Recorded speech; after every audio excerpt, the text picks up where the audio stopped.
Avant de plonger dans cette histoire incroyable, pensez à vous abonner à la chaîne et à activer la cloche. Ici, chaque récit a quelque chose à dire, et vous ne voudrez pas en manquer un seul. La soirée battait son plein dans l'un des hôtels les plus luxueux de la capitale. Sous les lustres en cristal, les invités défilaient dans des tenues hors de prix, rires contrôlés, verres de champagne levés avec précision, conversations soigneusement calibrées pour impressionner plutôt que pour exister réellement. Au centre de tout cela, comme toujours, il y avait Adrien Delcourt. Milliardaire, héritier d'un empire industriel, connu pour sa froideur autant que pour son intelligence redoutable. On disait de lui qu'il ne faisait jamais d'erreur. Qu'il ne perdait jamais le contrôle. Qu'il considérait les gens comme des variables dans un système qu'il maîtrisait entièrement. Ce soir-là, pourtant, il s'ennuyait. Tout était prévisible. Les sourires. Les flatteries. Les alliances cachées derrière les compliments. Même les femmes qui tentaient de l'approcher semblaient suivre un script invisible. Il vida son verre lentement, observant la salle comme on observe une pièce de théâtre déjà vue trop de fois. Et c'est là qu'il la remarqua. Près d'une table discrète, presque en dehors du cercle principal, se tenait une jeune femme en tenue simple, bien trop sobre pour ce genre d'événement. Pas de robe brillante, pas de bijoux extravagants, pas de sourire forcé. Juste une présence calme. Claire Morel. Employée administrative dans son entreprise. Une femme que la plupart des dirigeants ne remarquaient même pas. Celle qui préparait les dossiers, corrigeait les erreurs, restait tard quand tout le monde partait. Une femme invisible dans un monde qui valorisait uniquement ce qui brillait. Adrien la regarda plus longtemps qu'il ne l'aurait voulu. Puis un léger sourire se dessina sur ses lèvres. Pas un sourire chaleureux. Un sourire d'idée. Une idée qu'on ne devrait jamais avoir. Il se leva. Et toute la salle sembla s'ajuster à son mouvement. Les conversations ralentirent. Les regards se tournèrent instinctivement vers lui. Adrien Delcourt ne se déplaçait jamais sans raison. Il traversa la salle avec une aisance parfaite, jusqu'à s'arrêter devant Claire. Elle leva les yeux vers lui. Et immédiatement, quelque chose changea dans son regard. Une tension. Une appréhension silencieuse. « Claire, dit-il calmement, tu viens avec moi. » Elle cligna des yeux, confuse. « Monsieur Delcourt, il y a un problème ? » « Aucun, répondit-il simplement. Il tendit la main. Elle hésita. Une seconde de trop. Mais elle finit par la prendre. Ils avancèrent ensemble vers le centre de la salle. Et là, devant un groupe d'investisseurs influents, de partenaires internationaux et de membres de la haute société, Adrien s'arrêta. Il sentit tous les regards converger. C'était exactement ce qu'il aimait. Le contrôle. La scène. L'impact. Puis il parla. « Je vous présente Claire Morel. » Silence. Il marqua une pause, suffisamment longue pour créer une attente. Puis il ajouta, avec une aisance presque cruelle. « Ma fiancée. » Un choc invisible traversa la salle. Les verres se figèrent à mi-chemin des lèvres. Les conversations moururent instantanément. Claire, elle, sentit le sol disparaître sous ses pieds. « Monsieur Delcourt, ce n'est pas, » commença-t-elle, la voix tremblante. Mais il ne la regardait déjà plus vraiment. Pour lui, c'était une plaisanterie.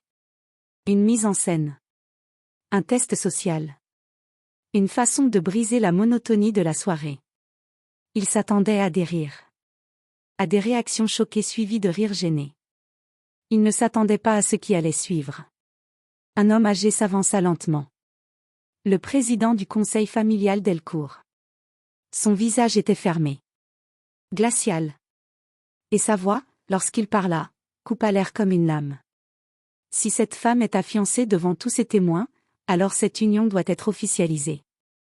Un silence encore plus lourd tomba. Adrien fronça légèrement les sourcils. C'est une plaisanterie. Mais l'homme ne sourit pas.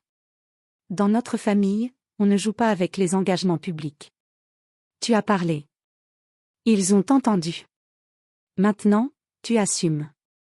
Claire sentit son cœur s'emballer violemment. Je ne comprends pas, je n'ai rien demandé, murmura-t-elle. Mais personne ne l'écoutait vraiment. Les regards n'étaient plus des regards curieux. Ils étaient devenus des jugements. Et pour la première fois de sa vie, Adrien Delcourt comprit quelque chose d'inédit. Une blague peut parfois devenir une prison.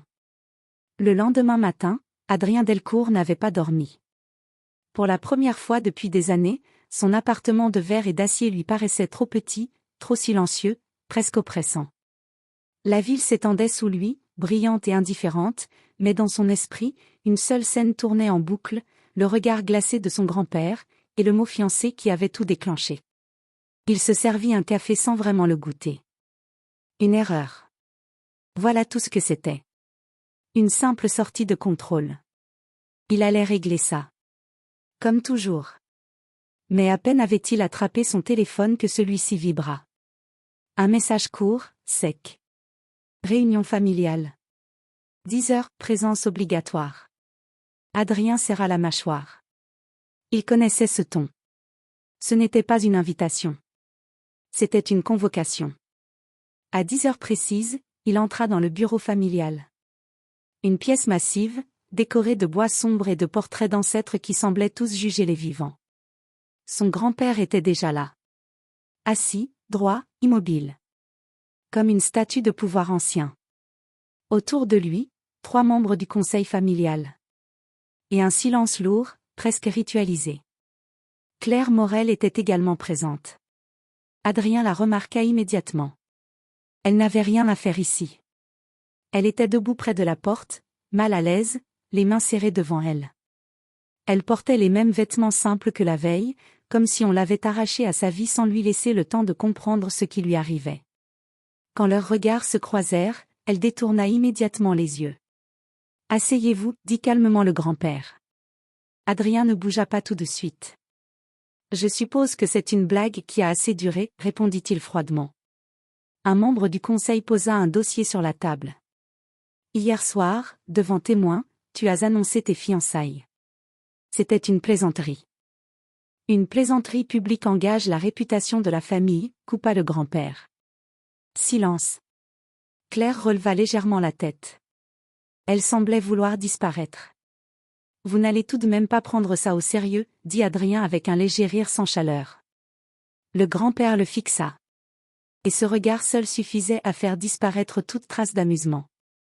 Tu as 2 options, dit-il lentement. Soit tu confirmes ces fiançailles officiellement dans les prochains jours. Soit tu affrontes les conséquences, perte de contrôle de l'entreprise familiale. Le mot tomba comme un coup sec. Perte de contrôle. Pour Adrien, ce n'était pas une menace. C'était une déclaration de guerre. Il tourna lentement la tête vers Claire. Elle semblait encore plus perdue qu'il ne l'avait imaginé. Et elle dans tout ça, demanda-t-il. Un autre membre du conseil répondit. Elle est la seule témoin externe de ta déclaration. Et la seule personne impliquée directement. Adrien comprit immédiatement. Ce n'était pas une histoire de sentiments. C'était une histoire d'image. De pouvoir. De contrôle. Et il venait de perdre l'initiative. Claire prit enfin la parole, d'une voix tremblante. Je peux partir. Je n'ai jamais voulu être mêlée à tout ça. Un silence suivit ces mots. Le grand-père la regarda longuement. Puis il répondit simplement. Trop tard. Adrien se leva brusquement. Vous êtes en train de forcer une femme à entrer dans une fiction que j'ai inventée pour une blague. Non, répondit calmement le grand-père. Nous sommes en train de transformer une fiction en réalité utile. Le mot utile résonna dans la pièce. Claire sentit un frisson la traverser. Adrien, lui, comprit à cet instant quelque chose de bien plus dangereux que la colère. On ne lui demandait pas pardon. On lui demandait de jouer le jeu jusqu'au bout. 2 heures plus tard, le contrat était sur la table. Un contrat de mariage conditionnel. Temporaire selon certains termes. Stratégique selon d'autres. Inévitable selon tous. Claire regardait les pages sans vraiment les lire. Adrien, lui, ne quittait pas le document des yeux. Tu signes, et tu reprends le contrôle de ta vie, dit le grand-père. Il marqua une pause. Tu refuses, et tu perds tout. Un silence total s'installa. Adrien prit le stylo. Mais avant de signer, il jeta un regard vers Claire. Elle ne le regardait pas. Elle fixait le sol. Comme si sa vie venait de lui échapper sans qu'elle ait eu le droit de la défendre. Et pour la première fois depuis longtemps, Adrien hésita. Pas parce qu'il avait peur. Mais parce qu'il comprenait que cette fois, même lui ne contrôlait plus la blague.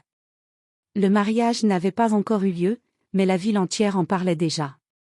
Les photos de la soirée circulaient dans les cercles privés, puis dans les médias spécialisés, puis dans les réseaux sociaux des employés du groupe Delcourt. Une employée inconnue. Un milliardaire inaccessible. Une fiancée, annoncée comme une blague, devenue soudain réalité. Mais derrière ce bruit médiatique, Claire Morel restait silencieuse. Dans un petit appartement situé à l'écart des quartiers riches, Claire était assise sur le bord de son lit, les yeux fixés sur le contrat posé devant elle. Elle ne comprenait toujours pas comment sa vie avait pu basculer aussi vite. La veille encore, elle classait des dossiers.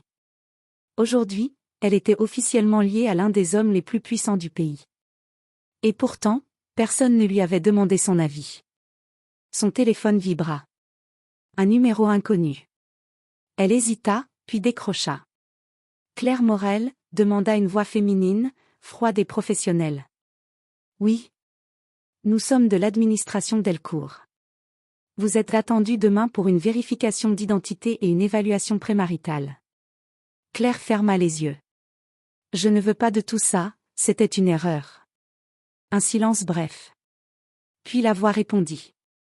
Madame Morel, à ce stade, ce n'est plus une erreur. C'est un dossier. Et l'appel se termina. Claire reposa lentement le téléphone. Ses mains tremblaient. Un dossier. C'est ainsi qu'on la voyait désormais. Pas une personne. Une pièce dans un système.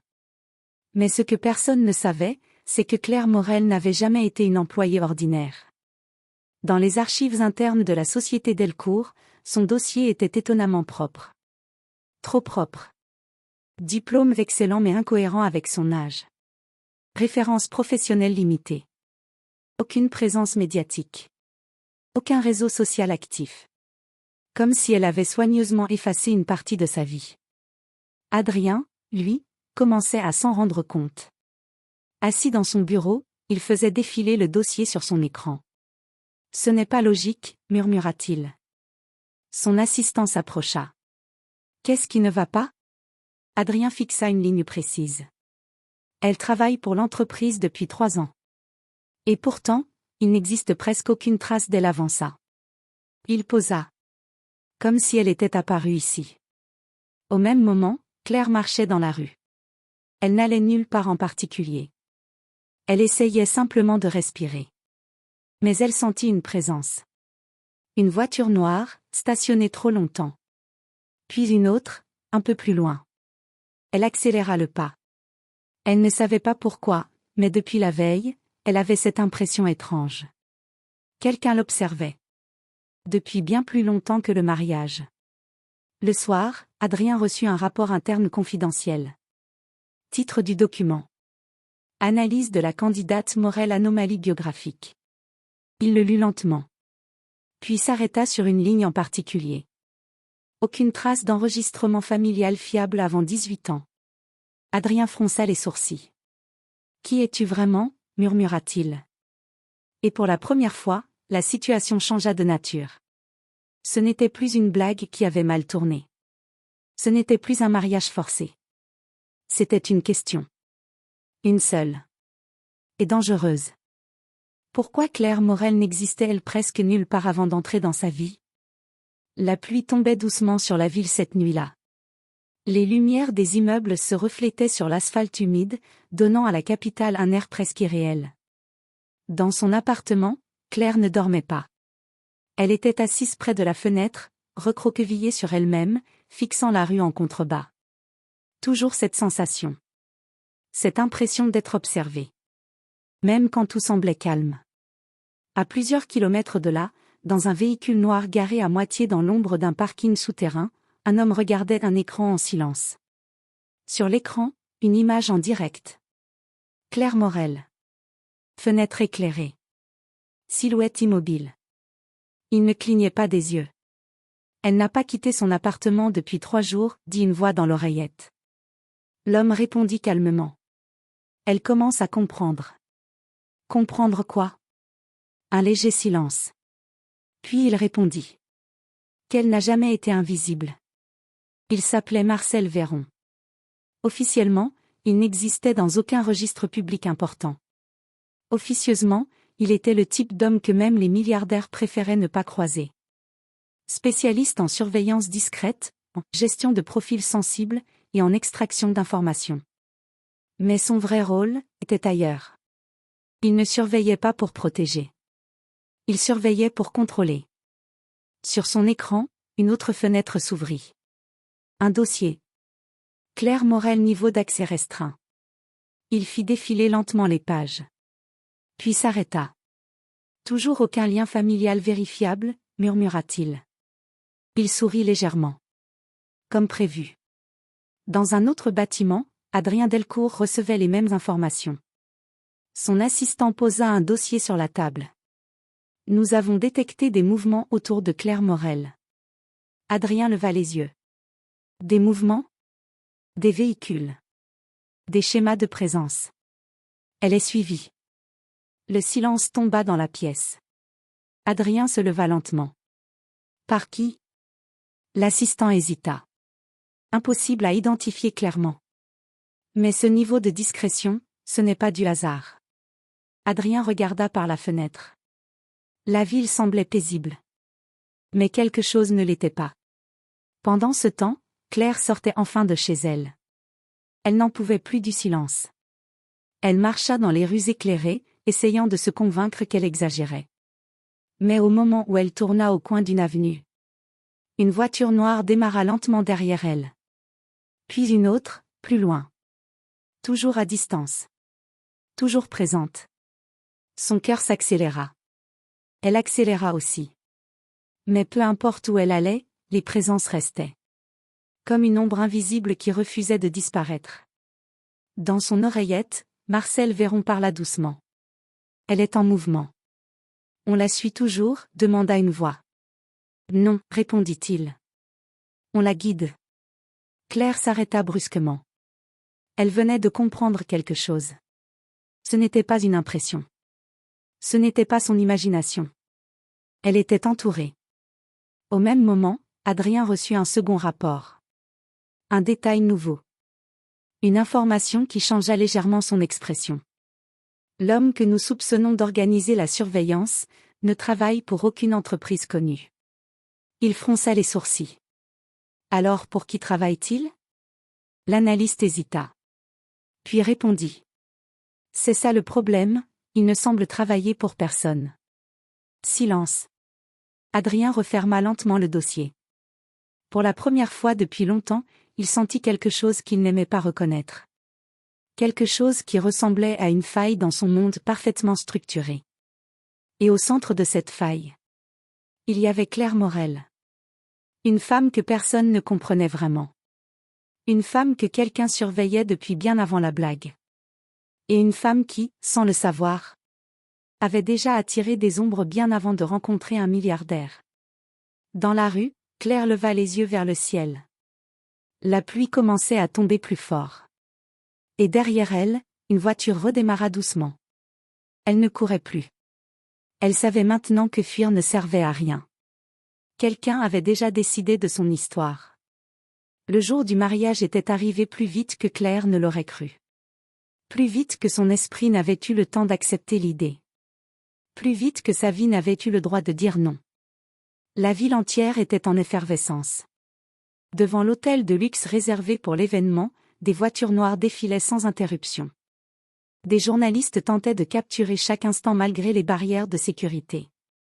Les rumeurs avaient explosé, mariage arrangé, scandale familial, stratégie d'image, manipulation financière. Personne ne connaissait la vérité. Mais tout le monde voulait la deviner. À l'intérieur, Adrien Delcourt ajustait sa veste devant un miroir. Impeccable. Comme toujours. Mais son regard, lui, n'était pas calme. Il observait son propre reflet comme s'il cherchait quelque chose qu'il avait perdu. Un contrôle.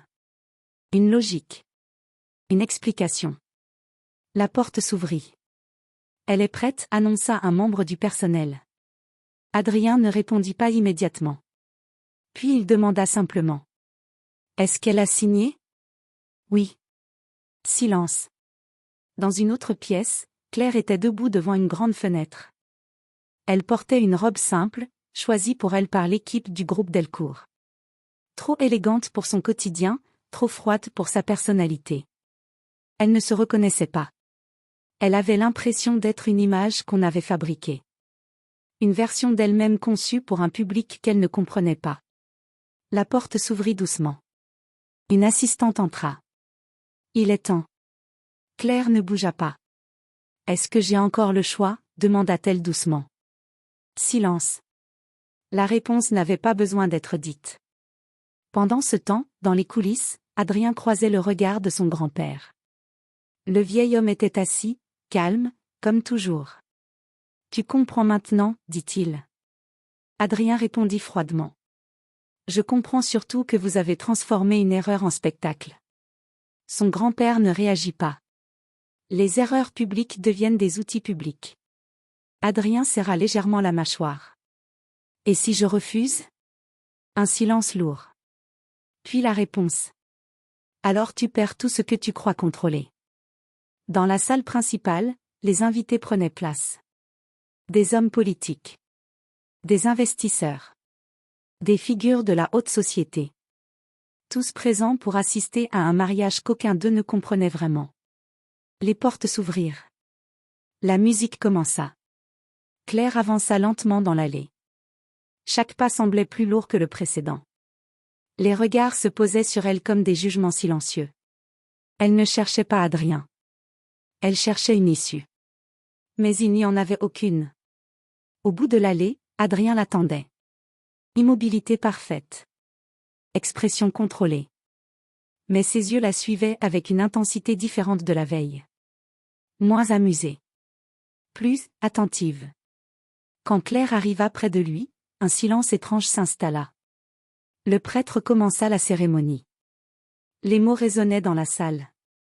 Mais pour eux deux, ils semblaient venir de très loin. Acceptez-vous? Les phrases continuaient. Claire sentit son souffle se bloquer. Adrien, lui, ne regardait pas la foule. Il la regardait elle. Comme s'il essayait de comprendre quelque chose qui lui échappait encore.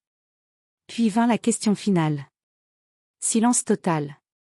Tout le monde attendait. Claire ouvrit la bouche. Mais aucun son ne sortit. Et à cet instant précis, les portes de la salle s'ouvrirent brutalement derrière eux. Un choc. Un mouvement inattendu. Les invités se retournèrent.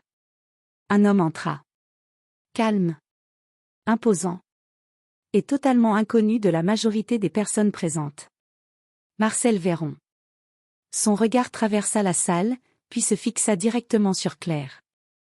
Comme s'il l'avait cherchée depuis toujours. Et dans le silence soudain devenu pesant, il prononça une seule phrase. Ce mariage ne peut pas avoir lieu. La salle entière se figea. Adrien se tourna lentement. Pour la première fois de sa vie. Quelqu'un venait d'interrompre quelque chose qu'il ne contrôlait pas. Le silence dans la salle était devenu presque irréel. Tous les regards étaient désormais fixés sur l'homme qui venait d'entrer sans invitation, sans peur, sans hésitation. Marcel Véron. Il ne semblait ni impressionné par les gardes, ni par les invités prestigieux, ni même par Adrien Delcourt lui-même. Son attention restait centrée sur une seule personne. Claire. Adrien fit un pas en avant. Qui êtes-vous? Sa voix était calme, mais l'air autour de lui avait changé. Celui qui parle ainsi dans son monde ne s'adresse jamais deux fois. Marcel ne répondit pas immédiatement. Il regarda Claire, puis seulement ensuite Adrien. Quelqu'un qui aurait dû intervenir bien avant que cette situation n'existe. Un murmure parcourut la salle. Claire recula légèrement. Je ne comprends pas, murmura-t-elle. Mais Marcel, lui, sortit une simple enveloppe noire. Et la posa sur une table proche. Claire Morel n'est pas une employée ordinaire, dit-il lentement. Adrien fronça les sourcils. Je le sais déjà. Marcel secoua légèrement la tête. Non. Vous pensez le savoir. Mais vous ne connaissez que la surface. Il ouvrit l'enveloppe. Des documents apparurent. Des dossiers classifiés. Des rapports anciens. Des photos d'archives. Le premier choc vint immédiatement. Claire, enfant. Mais avec un nom différent. Claire recula brusquement. Non, ce n'est pas possible. Son visage pâlit. Elle ne reconnaissait pas ces images, mais quelque chose en elle réagissait malgré tout. Comme une mémoire bloquée. Marcel continua. Son identité a été reconstruite il y a des années. Effacée, déplacée, protégée. Il marqua une pause. Pas par hasard. Tous les regards étaient figés. Adrien serra la mâchoire. Pourquoi? Marcel le regarda enfin directement. Parce que Claire Morel n'est pas une simple employée. Silence. Elle est l'héritière disparue d'un réseau de pouvoir que même votre famille Delcourt n'a jamais réussi à infiltrer. Un choc parcourut la salle. Claire trembla. C'est impossible, je n'ai pas de famille, je n'ai rien. Marcel répondit doucement. On vous a fait croire ça. Adrien sentit quelque chose changer. Pas seulement dans la salle. Mais dans sa compréhension du monde. Il se tourna lentement vers Claire. Pour la première fois, il ne la voyait plus comme une employée. Ni comme une contrainte. Ni même comme une erreur de soirée. Mais comme un point central. Marcel reprit. Le mariage devait être empêché. Il regarda Adrien. Parce que votre blague n'était pas une blague pour certains acteurs. Silence. C'était une opportunité. Adrien comprit immédiatement. La surveillance. Marcel hocha la tête. Ne visait pas seulement Claire. Il marqua une pause. Elle vous visait aussi. Un frisson traversa Adrien. Pour la première fois depuis longtemps, il sentit qu'il n'était pas celui qui contrôlait le jeu. Claire recula encore. Alors tout ça, depuis le début. Marcel la regarda avec une gravité inhabituelle. Vous avez été protégé, et observé, depuis votre enfance. Il baissa légèrement la voix. Et aujourd'hui, plusieurs factions veulent vous récupérer. Le mot « récupérer » fit l'effet d'un coup sec. Adrien fit un pas vers Claire. Vous n'allez nulle part avec lui. Marcel le regarda. Ce n'est plus votre décision. Silence total. Puis Claire parla enfin. Sa voix était fragile, mais différente. Comme si quelque chose venait de se briser en elle. Je ne suis pas un objet à déplacer, ou à protéger. Elle leva les yeux. Je veux savoir qui je suis. Le silence se fit encore plus profond. Marcel ferma doucement l'enveloppe. Alors le mariage ne peut pas avoir lieu aujourd'hui. Il regarda Adrien une dernière fois.